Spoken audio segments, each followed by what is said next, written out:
Hello friends, मेरा नाम है आदित्य और आज मैं आपसे डिस्कस करने वाला हूँ एक बहुत ही ट्रेंडिंग न्यूज़ के बारे में जो कि है एंड्रॉयड से रिलेटेड। जैसा कि आप जानते हैं, गूगल आईओ 2017 में गूगल ने एक बहुत ही बड़ा अनाउंसमेंट किया है एंड्रॉयड डेवलपमेंट को लेकर, जो कि इस वीडियो में बताया गया। आइए देखते हैं। There is one more thing.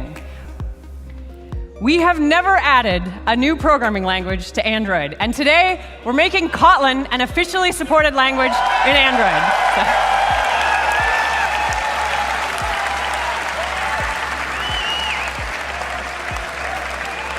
So, Kotlin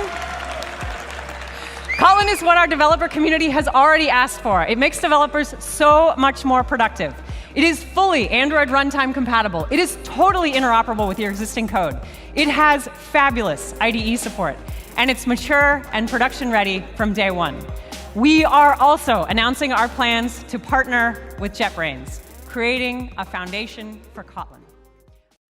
देखा दोस्तों, आपने गूगल ने अनाउंस किया है कि अब गूगल ऑफिशियली सपोर्ट करने वाला है कॉटलिन लैंग्वेज को। कॉटलिन प्रोग्रामिंग लैंग्वेज ये है क्या? कॉटलिन प्रोग्रामिंग लैंग्वेज भी एक जेवीएम बेस्ड ही लैंग्वेज है जो कि अब ऑफिशियली सपोर्ट की जाएगी एंड्रॉयड की तरफ से।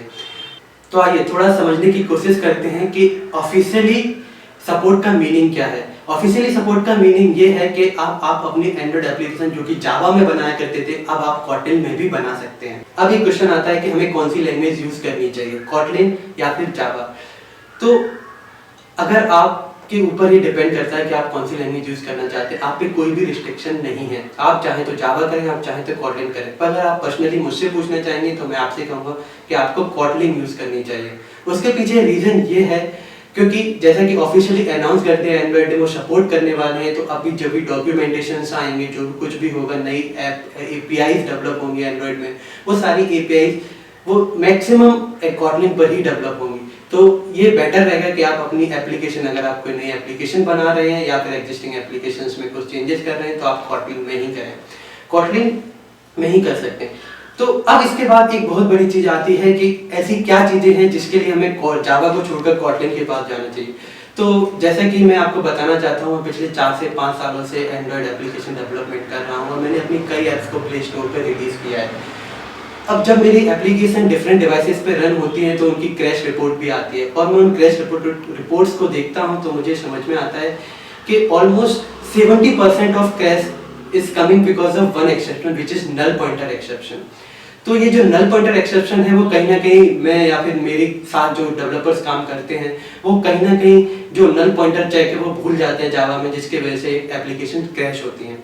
अब अगर आपको ये जानकर बहुत खुशी होगी, Kotlin is a null safe language, मतलब कॉटलिन में नल पॉइंटर एक्सेप्शन नहीं आएगा, जिससे आपका क्रैश जो रेट है वो काफी कम हो जाएगी और आपकी एप्लीकेशन की स्टेबिलिटी और बढ़ जाएगी। दूसरी चीज मैं बात करना चाहूंगा कॉटलिन के बारे में, वो ये है कि कॉटलिन बहुत ही कंसाइज लैंग्वेज है। मींस जो रिजल्ट में जावा में 10 लाइन का कोड लिखता था और जो अचीव करता था, वही सेम रिजल्ट मैं कॉटलिन में 5 और 6 लाइन में लिख के अचीव कर सकता हूँ। तीसरी चीज जो मुझे अच्छी लगती है कॉटलिन में वो ये है कि ये बहुत ही रीडेबल है। आप बहुत ही आसानी से इसको पढ़ सकते हैं और वो क्या लिखा हुआ है उसको समझ सकते हैं। बहुत से लोगों को मैंने देखा वो ये मुझसे पूछ रहे थे कि अब हमें कौन सी लैंग्वेज सीखनी चाहिए। जो भी नए एंड्रॉयड डेवलपमेंट में आ रहे हैं या फिर जो भी पास आउट हो रहे हैं, वो उनके मन में ये डाउट आ चुका है कि उन्हें कौन सी एप्लीकेशन, कौन सी प्रोग्रामिंग लैंग्वेज सीखनी चाहिए, उन्हें कॉटलिन सीखनी चाहिए, जावा सीखनी चाहिए। तो आप जावा पे बिल्कुल डाउट मत कीजिए। जैसा कि आप जानते हैं कि बड़ी बड़ी एप्लीकेशन जैसे वेब एप्लीकेशन, डेस्कटॉप एप्लीकेशन और बड़े बड़े इंटरप्राइज एप्लीकेशन भी जावा पर ही बनी हुई है। तो अगर आपको कहीं ऐसा डाउट है कि अगर आप जावा सीखेंगे तो आपके लिए यूजफुल नहीं रहेगा, तो ऐसा बिल्कुल भी नहीं है। हाँ, हो सकता है एंड्रॉयड क्योंकि अब ऑफिशियली सपोर्ट कॉटलिन को कर रहा है तो धीमे धीमे वो अपना जावा से सपोर्ट हटाता जाए या फिर इन फ्यूचर हम डेवलपर को रिस्ट्रिक्ट करता जाए कि आप कॉटलिन पर ही अपनी एप्लीकेशंस को बनाइए। तो मैं आपसे ये कहूँगा कि अगर आपका क्वेश्चन इससे रिलेटेड है और आपके मन में डाउट ये है कि आपको कॉटलिन सीखनी चाहिए या फिर जावा सीखनी चाहिए, अगर ये क्वेश्चन सिर्फ और सिर्फ एंड्रॉयड के लिए, तो मैं आपसे कहूँगा आप जावा ना सीखें, आप कॉटलिन सीखें। और बेसिकली आप अगर जावा सीख भी लेते तो इसका कोई भी हार्म नहीं है, क्योंकि अगर आपको जावा आता होगा तो कॉटलिन आपके लिए और भी समझना आसान है, जो आपको बहुत फायदा देगी। तो दोस्तों, आपको कॉटलिन को लेकर आपके मन में अगर कोई डाउट है और आप कुछ अगर शेयर करना चाहते हैं या फिर कोई सजेशन देना चाहते हैं तो नीचे कमेंट बॉक्स में जरूर कमेंट करें। मैं आपको उन कमेंटों को पढ़ूंगा और अपनी नेक्स्ट वीडियो में उनको जरूर शेयर करना चाहूँगा। तब तक के लिए गुड बाय।